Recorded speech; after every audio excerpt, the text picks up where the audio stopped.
Hey, welcome back. We're back. It's back. How many times can I say back? Well, yes, the videos are back. I'm back, and we're here with my back. Yes.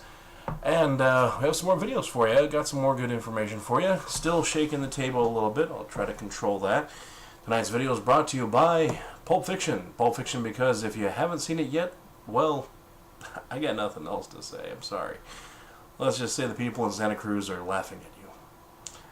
You'll get that later on after you see the movie. Anyway, I said anyway again. Oh, man. Enjoy the videos. Hopefully, if you like them, give it a thumbs up. And if you don't like them, stop watching. Okay.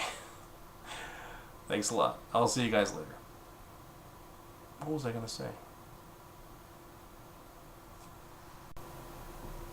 Say goodnight, Uma. Good night, Uma. Hello everybody, welcome back. It's been a couple weeks, sorry about that, but I've been sick. I have my throat really bad. I was coughing really bad. I couldn't even record a video if I wanted to. And I was sick. And she was sick too, so we were just both taking a break. Took a break from exercise, but I also wasn't eating. I mean, I had like an orange at 4 o'clock in the afternoon. That was the first thing I had for the day. I mean, it was crazy not eating because I just felt sick the whole time. Did not feel good at all. But we're back, and I actually did lose weight. This is now week 17. I'm down 58 pounds. 58 pounds, which is 11.7% of my total body fat.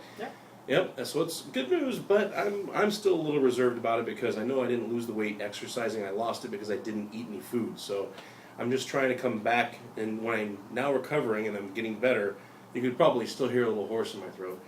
Those 5 pounds might stay off though, because you had the previous week. You were also I didn't think we weighed in the previous week because you were coming. So I would be surprised if anything came back. I think it'll probably stay off, but we'll see. I'm hoping so. I'm not allowing myself a lot of food right now. I'm just coming back, eating a little bit more and a little bit more. Like I had a Roberta breakfast this morning, which is 2 pieces of the whole wheat thins with peanut butter on them, and that was it. So that was my breakfast. And snacking with yogurt, good stuff. And I know I feel hungry during the day, but I'm not allowing myself to eat as much as I want because I know that I feel like I'm going to gain the weight back, and I don't want to.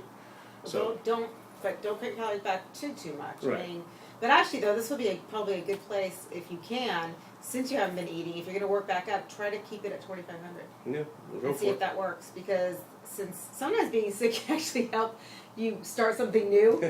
It's weird that way because your body's not used to food, so as you go back, just stop it at 2,500 and that you may have a new point there. So in other words, I got to start logging again with the body bug. For sure. And make sure that keep that calorie count down. I'll start logging and see where I'm at during the day. Yeah. But I think the bottom line is the last couple of weeks have been a lot of stress, a lot of illness. There's been a lot going on. Yeah.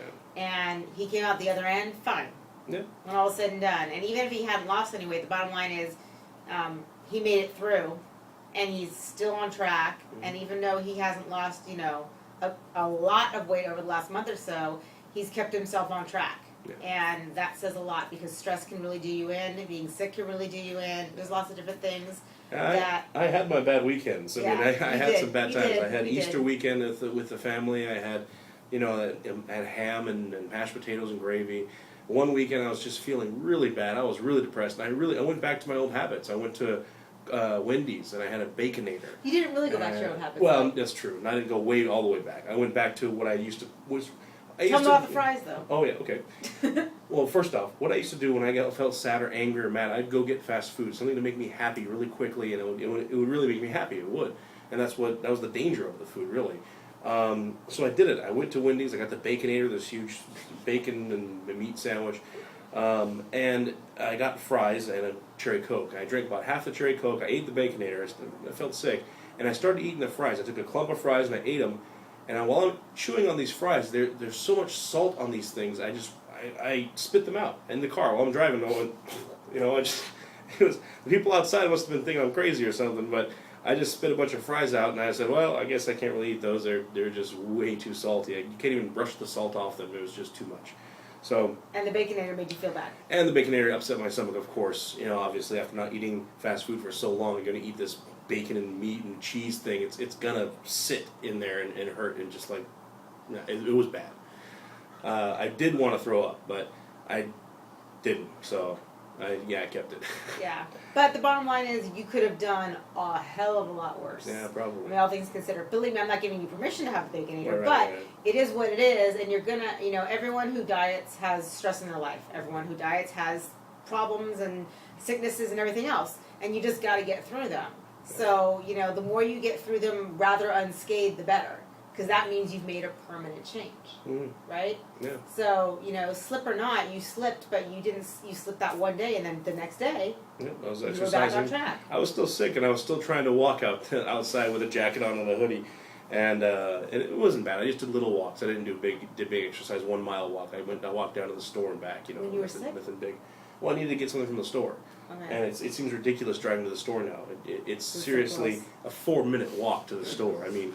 It's that close. And I used to complain. I really did. I would complain to Jack. I'm like, why do you want to walk to the store? We're going to carry the groceries back, just bring the car. And I was like angry about it before. And now I'm just like, why would I waste the gas? Just starting the car up and driving it the 2 blocks that it is to get there. It takes 4 minutes, seriously, to walk there. I couldn't even complete a song on the iPad, on the iPod, by the time it took to walk there. It was, I'm like, really? Damn, man. So, we're a lot faster now. That's good. Yeah. So, yeah, and also what I'll discuss after this video is over, I talked to my trainer about Zach, and I wanted to see at this point, because he's been doing so much walking, is it time to kind of change it up a little bit? And the answer is actually yes. All right. And I'm probably going to do a little bit of interval training, which is basically like if you're on a treadmill, you do like 30 seconds of really, really hard, like go at it full throttle, and then you back off for 2 minutes. Okay. And then you do 30 seconds, it kind of triggers your body into a whole different zone. Okay. And so that could help get more weight off, even though you're just spending the same amount of time, it's the way you're doing it. And interval training is really good for losing weight. And now your stress level's a little down, you're getting better. He also said you can actually hold on to weight from being stressed. Huh, wow. Yeah, your body will hold on to stuff if you're stressed or sick or anything. It'll hold on to more water, it'll hold on to just about anything. And he actually said, try not to, when you have times like this, try not to pay attention to the scale because it's usually not going to be accurate, Okay. which is good to know. I actually didn't know that part. So I was happy to hear that only because you have weeks where you're like, what the hell's going on? Exactly, yeah. And it just, everybody's different. Mhm. And so, as long as you're on track and you're eating right, the weight's going to come off no matter what, whether it be 5 pounds 1 week and 1 pound the next. It works itself out. So that's a great little clue, everybody. If you're finding yourself stressed out a lot and you're having a really hard time losing weight, look at the stress. Try to figure out ways to reduce the stress because maybe that's what's keeping on the weight. You never know. Yeah. And actually going back to bad eating habits will make you even more stressed. Yeah. Because then you start gaining weight, and that puts additional stress. So nothing good comes of falling back into your old routines because it doesn't help the stress go away. It just makes you feel temporarily better for all the time that you're actually eating it. And then by the time you're done, you're like, oh, what did I do? Type thing. So, but all in all, you're healthier. You're going to be walking this week. Yep. And back on track with food. Yep, definitely. And 58 pounds down, which is awesome. And we're just going to keep on trucking. All right. So, Cool. happy trails. Thank you. See you guys.